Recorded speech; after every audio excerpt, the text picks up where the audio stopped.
Então abra a palavra do Senhor em Efésios 1, versos 7 a 12, diz-nos assim: nele, que é o amado do Pai, Jesus Cristo, temos a redenção, pelo seu sangue, a remissão dos pecados, segundo a riqueza da sua graça, que Deus derramou abundantemente sobre nós, em toda a sabedoria e entendimento.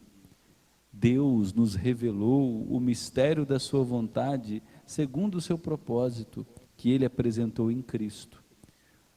O propósito de Deus é de fazer convergir nele, que é Jesus Cristo, na dispensação da plenitude dos tempos, todas as coisas, tanto as do céu como as da terra. Em Cristo fomos também feitos herança, predestinados segundo o propósito daquele que faz todas as coisas conforme o conselho da sua vontade, a fim de sermos para louvor da sua glória, nós, os que de antemão esperamos em Cristo. Nós temos também aqui uma grande revelação. Paulo está nos dizendo que na eternidade, antes da dimensão de espaço e de tempo serem criadas, Deus, gratuita e voluntariamente, resolveu nos amar. Antes de nossas vidas existirem, antes da criação vir à tona, Deus resolve nos amar. Ele nos elege para Ele em amor. Ele determina que nos adotará. Ele determina que nos aceitará como seus filhos. Só que tem uma condição: o pecado entra na história humana. O pecado nos separa de Deus. O pecado tem como salário a morte. Um animal inocente precisaria morrer no lugar do pecador. Na eternidade, Jesus Cristo já se coloca como um animal inocente, que morreria pelos nossos pecados, derramaria o sangue, receberia toda a justiça de Deus sobre si, a fim de que não houvesse mais inferno para nós, os que estivermos em Cristo. Na eternidade, antes do pecado existir, esse projeto de amor foi organizado. E aqui nós estamos vendo nos versos 7 a 12, o papel de Jesus. E o primeiro papel de Jesus, que foi definido no conselho da Trindade, na eternidade, foi: eu vou redimir o povo. Em Cristo, Paulo diz no verso 7, nós temos a redenção. Redenção é uma palavra muito importante. Era uma palavra utilizada para se referir a comprar escravos no primeiro século. Estima-se que somente no primeiro século nós tínhamos cerca de 60 milhões de escravos no Império Romano. Os escravos eram tratados como mercadoria, comprar qualquer mobília. Alguém poderia comprar aquele escravo e dar-lhe carta de alforria. É isso que Jesus faz na cruz. Ele compra com o preço de sangue nossas vidas. Ele nos redime. Ele nos retira de um império de trevas e nos transporta para o reino do amor de Deus. Em Romanos capítulo 3, Paulo diz que todos nós estávamos afastados de Deus e éramos mortos em nossos delitos e pecados. Paulo diz que o salário do nosso pecado era a morte, mas Deus fez um pacto com seu Filho Jesus Cristo, e esse Filho se colocaria como nosso mediador entre nós e Deus, para receber a punição do nosso pecado. Se você conhece um pouquinho de Bíblia, você vai se lembrar que quando Jesus sai da última refeição com seus discípulos, ele vai para o jardim do Getsemane. No jardim do Getsemane, sua agonia é tamanha que Lucas, em seu evangelho, nos diz que Jesus transpirava suor como sangue. E Jesus ora no jardim do Getsemane: Pai, se possível, afasta de mim este cálice. A que cálice Jesus se referia? O Antigo Testamento nos diz que Deus tem um cálice em suas mãos, que transborda com o vinho do furor da sua ira. Este cálice está para ser derramado. exigindo que o pecado seja julgado. E Jesus sabia que veio ao mundo para que esse cálice fosse derramado e ele bebesse toda a ira de Deus. Só que a ira de Deus não cairia sobre os pecadores, mas sobre ele, o inocente, que faria mediação entre nós e Deus. Ele bebe todo o cálice da ira de Deus no Calvário, vive vida perfeita, irrepreensível, comunga da nossa natureza humana, tem sangue real correndo em suas veias, tem pele real o vestindo, tem ossos como eu e você temos em seu corpo, sustentando sua estrutura. Jesus sentiu fome, sentiu sede, sentiu frio, pôde rir como nós rimos. Jesus chorou como nós choramos diante da tragédia. Ele comungou de todas as experiências humanas. Ele foi tentado à nossa semelhança em todas as coisas, mas como ele possuía a natureza de Deus, 100% homem, 100% Deus, Jesus nunca pecou. Quando ele sobe à cruz, ele bebe todo o cálice da ira de Deus. A última fala de Jesus no Calvário foi: tetelestai, está pago. Depois que Jesus grita tetelestai, ele morre, o espírito sai dele. Com essa palavra, o seu último brado, Jesus está dizendo: Pai, eu os comprei para mim, eu paguei o preço de seu resgate, eles agora são meus, eu dei até a última gota de sangue para que eles fossem resgatados. Pai, agora quando o Senhor olhar para eles, o Senhor verá a minha obra perfeita, o meu sacrifício perfeito, e os aceitará como filhos perdoados e amados na tua presença. É isso que significa redenção. Alguém nos comprou, preço de sangue, alguém nos substituiu, alguém recebeu o inferno que estava destinado a cada um de nós sobre si. Você consegue compreender que na cruz o impossível acontece? Na cruz Jesus grita: Deus meu, por que me desamparaste? Jesus é a segunda pessoa da Trindade, Deus Pai, Filho e Espírito Santo, um único Deus, três pessoas diferentes, que vivem em comunhão eternamente, são inseparáveis, mas na cruz, Jesus na cruz recebe o abandono de Deus. Jesus na cruz deixa de receber o amor de seu Pai para receber toda a ira de seu Pai. Paulo escreve 2 Coríntios 5 e diz que Deus estava em Cristo reconciliando consigo o mundo. Jesus experimenta inferno na cruz, que é o julgamento de Deus sobre pecados. Só que é julgamento de Deus sobre pecados de alguém que nunca cometeu pecado, para que Deus agora olhe para nós, os que estão em Cristo, como se nós nunca tivéssemos pecado. Você consegue compreender isso? Deus derrama todo o inferno destinado a nós sobre Jesus na cruz, aquele que nunca cometeu pecado, para que Deus olhe para nós agora que estamos lavados pelo sangue de Jesus e nos veja como se nunca tivéssemos pecado, porque quando Deus olha para nós, Ele vê o sacrifício perfeito de Jesus, que nos redimiu, que nos comprou. Você vê isso de maneira mais clara no livro do profeta Isaías. Abra lá Isaías capítulo 53, por favor. Isaías capítulo 53, por favor. Versículo 3 em diante, diz-nos assim a palavra do Senhor. Isaías 53, verso 3 em diante. Ele era desprezado e o mais rejeitado entre os homens, homem de dores e que sabe o que é padecer. E como um de quem os homens escondem o rosto, ele era desprezado e dele não fizemos caso.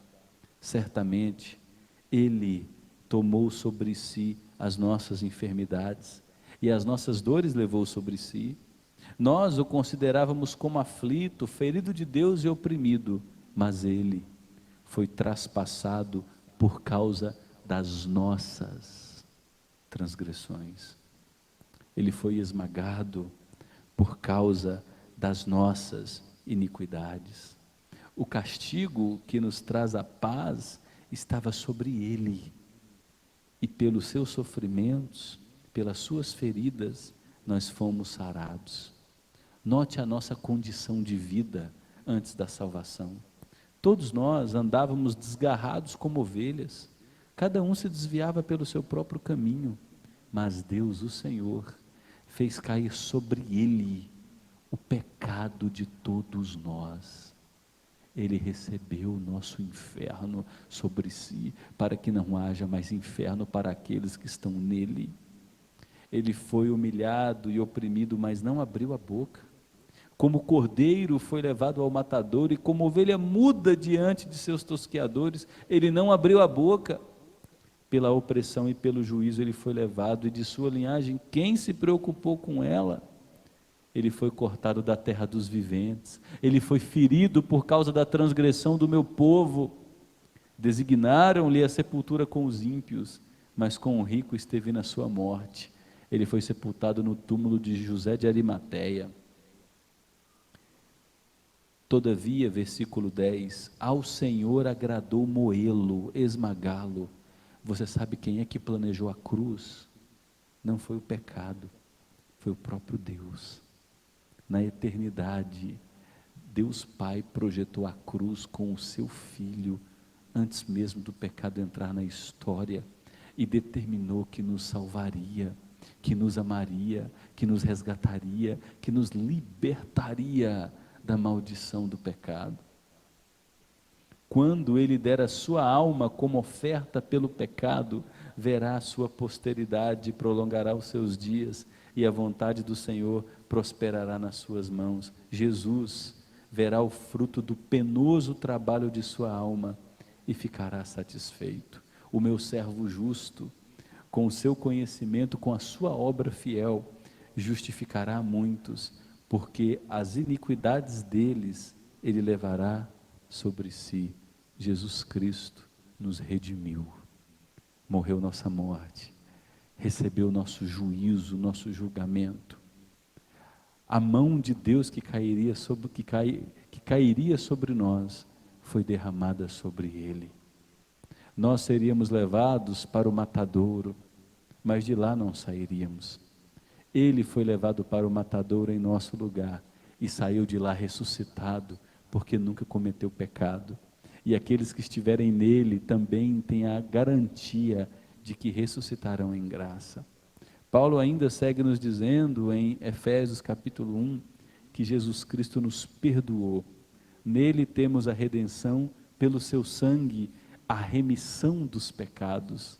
Remissão é perdão. E agora eu vou tocar em algo que é escandaloso.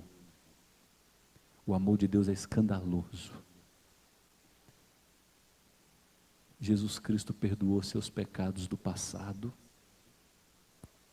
Jesus Cristo perdoou seus pecados do presente. E a obra de Jesus é tão perfeita e completa, que perdoou seus pecados do futuro. Como assim? Quer dizer que quando eu pecar no futuro eu não vou precisar me arrepender? Você vai se arrepender porque você foi feito filho de Deus. Mas os seus pecados do passado, presente e futuro, na cruz, já foram pagos. Isso é libertador, porque isso retira pessoas do cativeiro da culpa. Há pessoas que olham para o seu passado, casos de adultério, feridas que causaram nos outros, prejuízos financeiros, maldades que fizeram com outras pessoas, e carregam essa culpa, e são carcomidas por esse sentimento. Quando você olha para a obra de Jesus no Calvário, ele autentica um carimbo em minha vida e em sua vida: perdoado. Não há mais o que pagar, não há mais necessidade de se afligir, de se impor sofrimento. Aquilo que você cometeu no passado não pode marcar quem você é no presente e determinar seu futuro, porque a obra do perdão é completa. Você lembra de Davi e Batseba? Davi, o grande rei de Israel, o homem segundo o coração de Deus.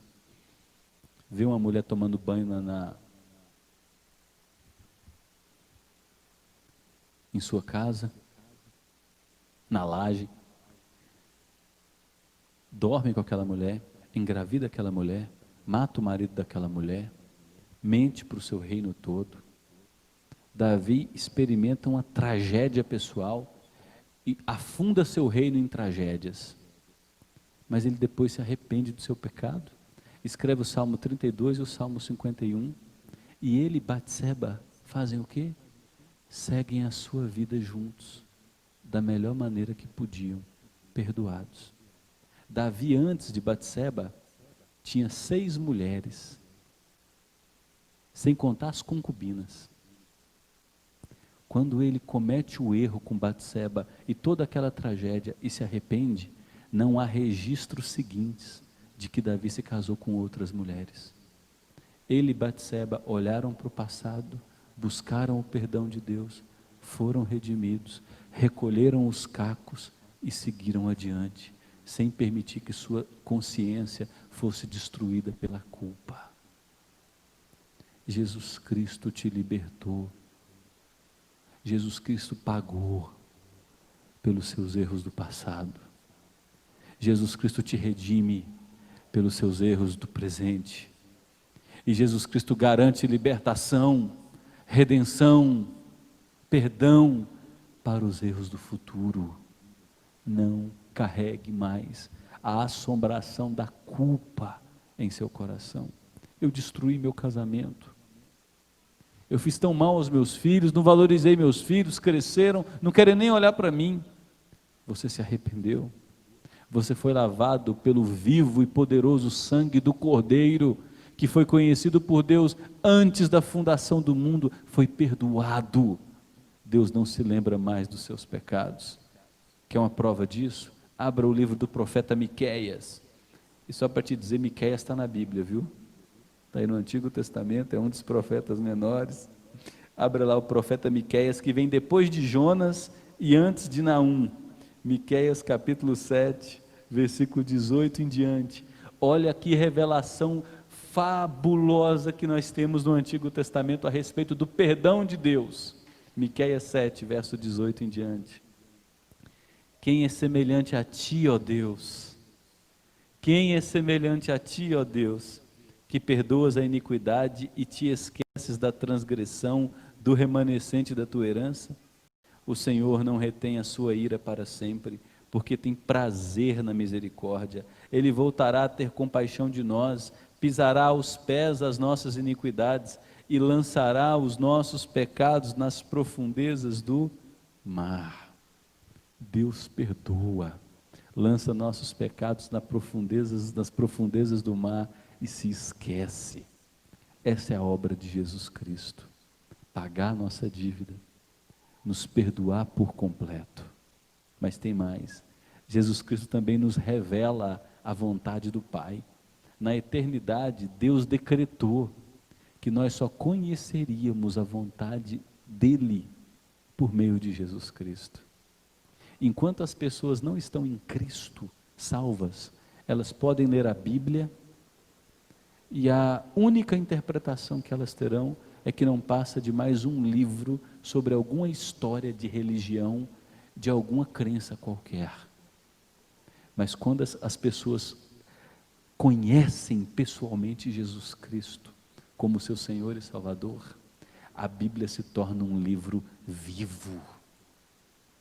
Ela começa a compreender a revelação de Deus para a sua vida, tem seu coração aquecido, luz direcionando para o caminho, ela sabe por onde pisar, que decisões tomar, como corrigir o curso quando se desvia. Em Jesus Cristo nós temos a revelação do próprio Pai que nos é concedida. Note os versos 8 a 10.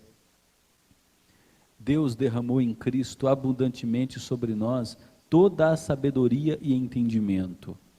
Sabedoria e entendimento aqui diz respeito ao seguinte, que em Cristo eu posso discernir como viver a minha vida, como construir um casamento, como tratar filhos, como criar filhos, como viver como profissional, como exercer minha missão como discípulo.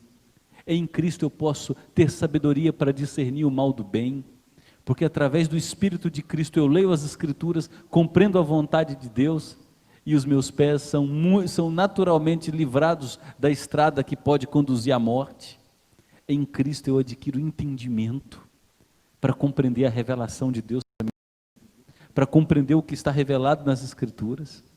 Deus nos revelou no versículo 9 o mistério da sua vontade segundo o seu propósito. E o propósito de Deus foi proposto em Cristo Jesus, apresentado em Cristo Jesus. Qual é o propósito de Deus? Paulo nos diz no versículo 10, de fazer convergir em Cristo, na dispensação da plenitude dos tempos, todas as coisas, tanto as do céu como as da terra. O que Paulo está nos dizendo é que, em Cristo Jesus, as coisas invisíveis, as coisas visíveis, o céu que nós não vemos, e a igreja que nós vemos, todas essas coisas se convergem. Cristo dá um sentido para todas as coisas, e na plenitude dos tempos, quando chegar o dia que Deus determinou, que é o retorno de Jesus, a ordem criada será reconstruída, céus e terra serão juntados, a eternidade com esse espaço-tempo que nós vemos e vivemos será fundida, nós veremos Deus como somos vistos, conheceremos Deus como somos conhecidos, em Cristo Jesus, toda a ordem planetária se convergirá para a restauração, será convergida para a purificação. Cristo revela a vontade do Pai, e Paulo diz mais, através de Cristo nós fomos feitos herança. No verso 11 Paulo diz, em Cristo fomos feitos herança, predestinados segundo o propósito daquele que faz todas as coisas conforme o conselho da sua vontade. Sabe o que é ser feito herança do Pai? É ter a certeza, dada pela palavra, de que você é o tesouro de grande valor que Cristo conquistou para si. Isso muda a perspectiva, quando você olha para a sua vida e se enxerga como de fato ela é aos olhos de Deus. Deus me vê como um tesouro de grande valor. Eu fui comprado por preço de sangue, o Espírito Santo habita em mim, eu tenho a garantia da presença, da morada e do sustento de Deus todos os dias da minha vida até o fim. Tenho a certeza que não estou sozinho nessa jornada. Deus me vê como seu povo precioso, como sua noiva querida. Deus me deseja para Ele como seu filho. Deus me aceitou através de Jesus e me fez seu herdeiro. Herdeiro de quê? Herdeiro dos novos céus e da nova terra. Tudo que Cristo conquistou na cruz, nós nos tornamos herdeiros, temos a garantia das promessas de Deus. Deus nos fará desfrutar das bênçãos que Ele concederá a seu povo na ocasião do retorno de Jesus. Fomos feitos herança do Pai. E aí eu quero trazer algumas implicações dessa obra do Filho, lembrando mais uma vez, nós estamos aqui na eternidade. Paulo está nos mostrando o conselho da Trindade, a obra que Deus Pai, Deus Filho e Deus Espírito Santo, o projeto que eles organizaram antes do mundo ser criado, antes das galáxias existirem, antes da primeira asa de anjo bater. Paulo está nos mostrando que na eternidade, Jesus disse que nos redimiria, nos libertaria, nos revelaria a vontade do Pai, e nos tornaria herdeiros de preciosas promessas. A primeira implicação é que Jesus lidou com o nosso pecado. Isso é maravilhoso. Estamos livres do poder do pecado, de sua influência escravizante, de sua culpa, e em breve da presença completa do pecado. Jesus pagou o preço do nosso pecado. Sabe o que isso significa? O pecado não é mais seu senhor. O homem que é escravizado, por exemplo, à lascívia, adultério, a ganância, a idolatria dele é o dinheiro, o Deus dele é o dinheiro. Outros escravizados, a baixa autoimagem, sentimento de culpa, são tentados por pecados de natureza sexual. Você pode olhar para o seu pecado e dizer: você não tem mais poder sobre minha vida, você não é mais meu dono. Você pode olhar para o pecado que te aprisiona, esse ímpeto de fúria, esse temperamento rebelde, agressivo, colérico, mimado, imaturo, que prejudica você, prejudica sua família, prejudica quem está ao seu redor. E você pode olhar para esse pecado e dizer: você não é mais aquele monstro feio, capaz de tirar meu sono à noite e causar em mim temor. O meu Senhor me resgatou, me redimiu de suas mãos, quebrou as suas algemas, cerrou o ferro da cadeia, eu tenho liberdade nele. O pecado ainda estará presente em nossa vida, mas numa medida muito menor. E quando Cristo retornar, nos ressuscitar em glória, transformar todas as coisas, o pecado será completamente varrido da história humana. Mas aqui nós fomos libertos do poder do pecado, nós fomos libertos da culpa do pecado.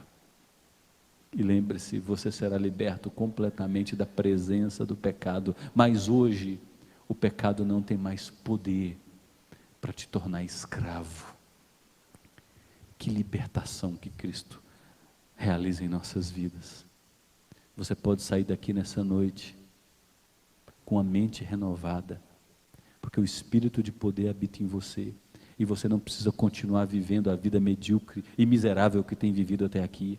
Seu casamento cheio de brigas, sua relação com os filhos de distanciamento, essa personalidade explosiva, colérica, rabugenta, reclamona. Você não precisa continuar colhendo fracassos no seu dia a dia. O pecado teve o seu poder destruído pela obra de Jesus Cristo. Você pode olhar para Ele e dizer: acabou. Eu sei que o meu Senhor reina sobre mim. Eu ainda terei que suportar resquícios da sua presença, mas o teu fim já está decretado. O teu poder foi arrancado da minha vida. Você não tem mais condição de me acusar diante do meu Pai. Ele me vê como perdoado hoje e para todo sempre. Amém, irmãos? A segunda implicação é que nós somos capacitados a viver segundo a vontade de Deus. É isso mesmo. Se Cristo pagou a nossa dívida, nos libertou do poder do pecado, Ele também nos deu condições de conhecer a vontade do Pai. E a vontade do Pai é que nós vivamos manifestando amor, paciência, paz, gratidão, bondade, perseverança, domínio próprio e justiça. Deus nos concede isso, a graça de vivermos para cumprir sua vontade. Peça, busque, clame a Deus por uma transformação em sua vida.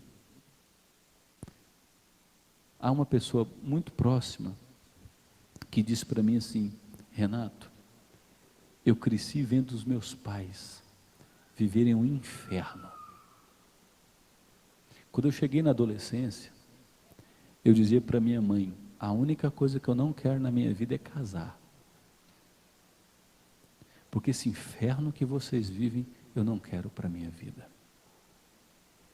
E ela disse que a mãe dela ficou tão envergonhada, porque era essas crentes, como a maioria de nós há muitos anos, mas que parece que o poder do Evangelho não tinha impacto na vida dela. Se assentava semana após semana, ouvia, mas não se apropriava das implicações do Evangelho. Mas era uma mulher crente. mas que continuava vivendo uma vida medíocre. E a mãe dela ficou tão envergonhada de ouvir de uma filha adolescente: eu não quero esse inferno da senhora para a minha vida, não quero me casar. E ela me contou que a partir daquele dia, a mãe dela começou a dobrar os joelhos: Deus tem misericórdia de mim, Deus me transforma, Deus tem misericórdia de mim, Deus me transforma. A mãe dela foi transformada da noite para o dia. Ela desejou se casar, teve tanta coragem que casou comigo. Olha como que Deus faz. Há esperança. O Evangelho transforma. O Evangelho muda qualquer pessoa. A gente às vezes tem que parar de orar: Deus, muda o meu patrão, Deus, muda tal circunstância, Deus, muda a minha família, Deus, muda a minha mulher. Talvez você esteja precisando dizer: Deus, mude a minha vida.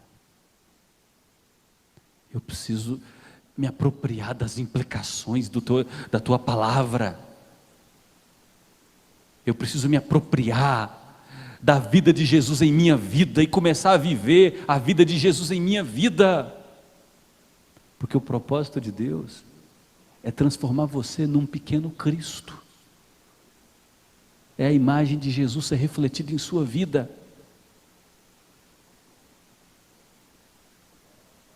Se eu pegasse um desconhecido hoje e dissesse: vai andar com você por 2 meses.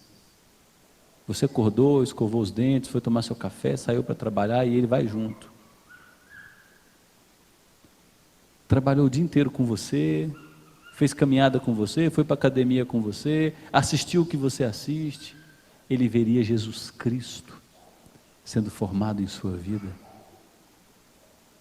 Está na hora de você dizer: eu quero as implicações do Evangelho para a minha vida, porque há poder de Deus em abundância disponíveis a mim. Peça, busque, persevere em buscar. Isso pode acontecer em sua vida. Amor, paciência, paz, gratidão, bondade, domínio próprio. E por fim, temos a certeza de que somos desejados pelo amados pelo Filho e protegidos pelo Espírito Santo. Somos preciosos para Deus. Você não vale nada. Você não faz nada direito. Eu cresci ouvindo isso do meu pai. Eu cresci ouvindo isso da minha mãe. Meu querido, em nome de Jesus, você tem uma nova identidade. Eu destruí minha família. Pastor, eu traí minha mulher. Eu fui infiel a meu marido. Minha mulher não quer me ver mais. Meu marido não quer saber de mim. Eu não valho nada. Olha o que eu fiz com a minha vida.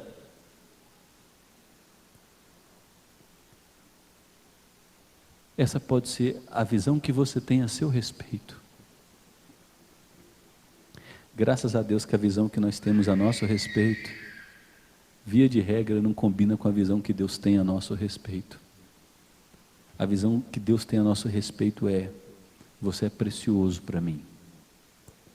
Você é desejado por mim. Você foi perdoado por mim. Você foi feito meu filho. Você é minha filha amada.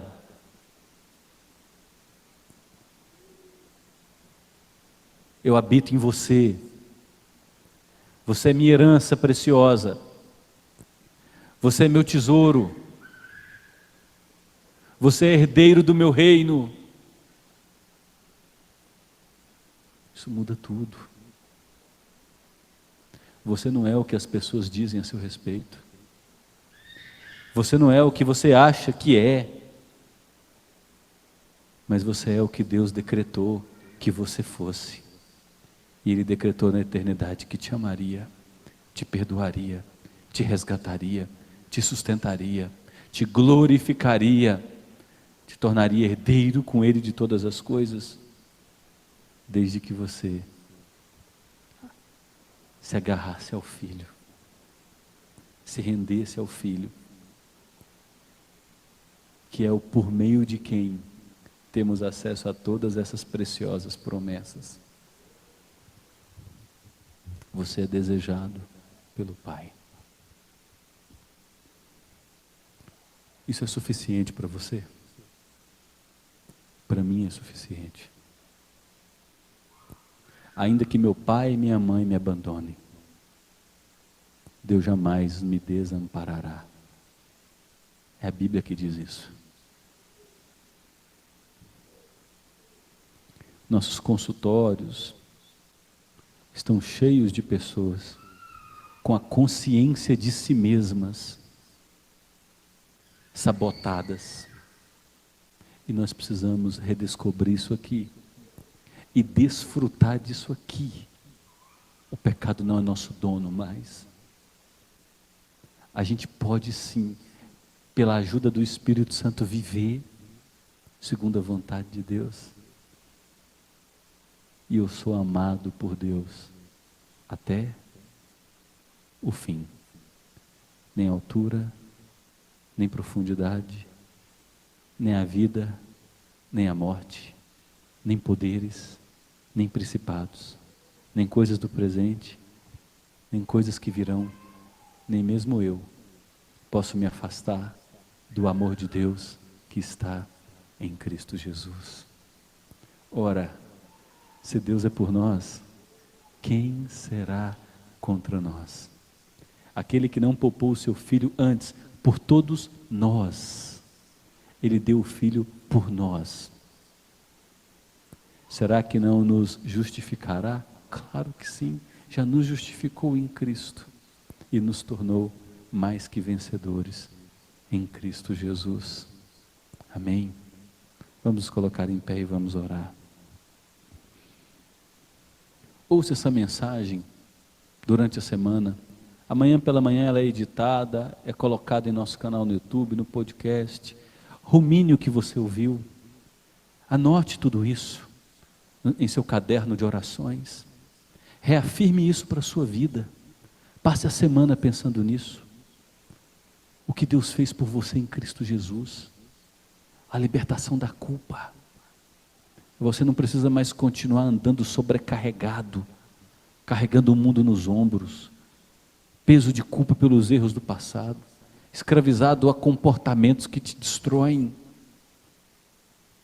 Você foi perdoado, pecado foi pago, foi libertado, o Espírito Santo habita em você. Você tem acesso ao poder de Deus em sua vida, que gera controle, domínio próprio, amor, bondade, paciência, graça. E sua identidade foi transformada. Você é amado pelo Pai, pelo Filho e pelo Espírito Santo. Amém.